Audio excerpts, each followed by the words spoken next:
Hello, YouTube pipe community. It's Smarty Bob here in Central Indiana. I'm smoking a Peterson spigot, rusticated spigot, and in it I'm smoking some Prince Albert.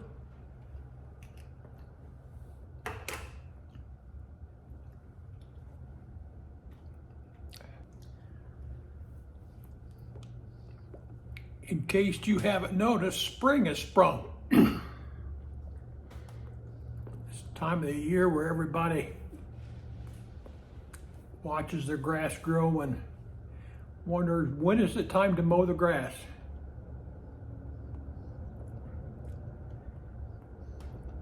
And what we did back in the day to mow our grass. Well,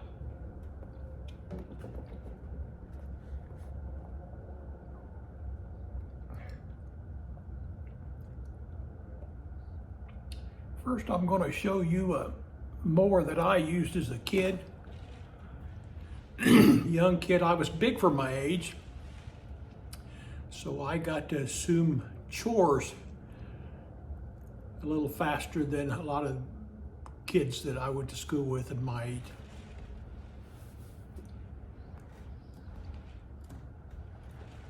I'll show you a wood-handled reel mower that we used to have. You had to push, keep the blade sharp, try to get the grass cut. It's a lot of work back in the day. The second picture I'll show you will be a more expensive reel mower, and it had tubular steel, not the old wood-handled one.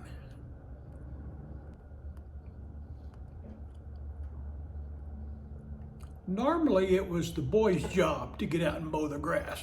And most kids actually did it happily. There wasn't much resentment or complaining back in the day. You learn real fast not to complain to your parents. Some of these reel mowers were self-prepared. When they started putting gasoline engines on them. Gasoline engine made a lot of difference to those mowers. You didn't have to push as hard. The blades moved faster. Original mowers, the blade moved as fast as you moved. The speed of the blade went with the wheel speed. Just about all these reel mowers become self-propelled as time went on. Then somebody invented a rotary mower. A rotary mower took the place of a bunch of blades that had to turn in a circular motion up and down or in a horizontal fashion. And they put one blade on a gasoline engine. You started the gasoline engine up, and that blade ran at tremendous speeds. What the faster speeds did was they allowed for a more even cut and faster cut. Also, they found out that you could direct the grass one direction or another.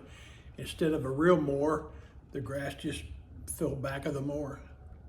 Our first reel mower looked like this one. I think it was a used mower we got from our grandfather.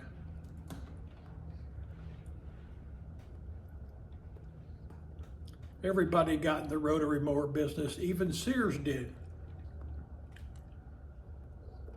And we kept these mowers up until the latter 60s, early 70s. By the way, for any of those that are interested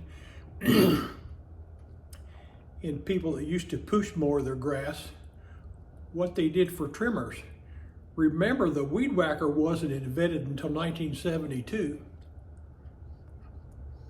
So I'll show you a picture of what we used to trim our grass with.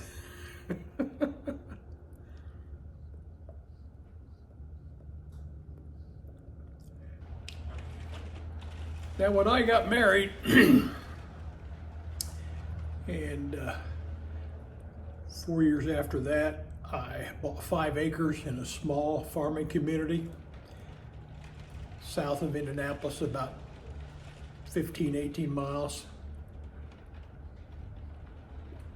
I purchased 5 acres up on 5 9/10 acres up on a hill. And some of it was wooded, some of it so not.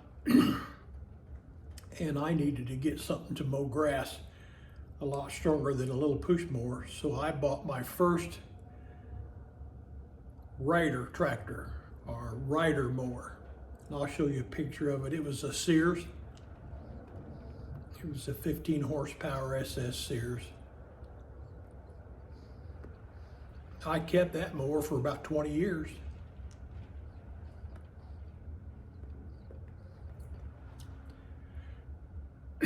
After moving there for a while,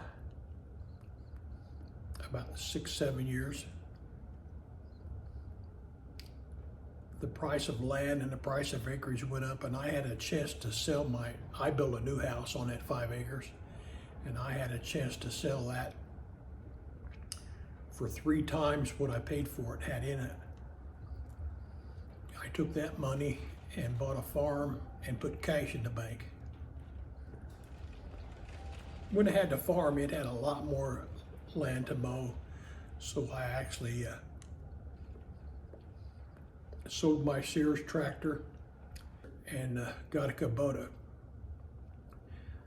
Kubotas had just got into the 0 turning radius mowers, almost like commercial mowers, so I bought one, pretty nice. A couple years after that, that Kubota needed serviced. I decided to take it into the dealership and have it serviced. They had just brought out the new diesel mowers with the much larger decks, 60-inch decks offered on them, diesel mowers, got great mileage out of them.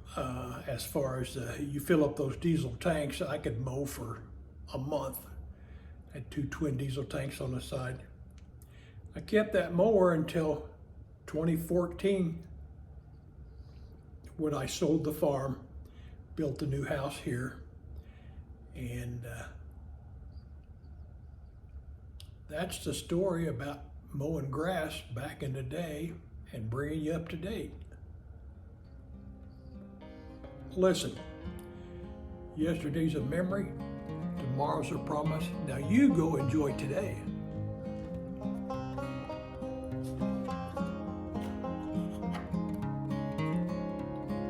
And now,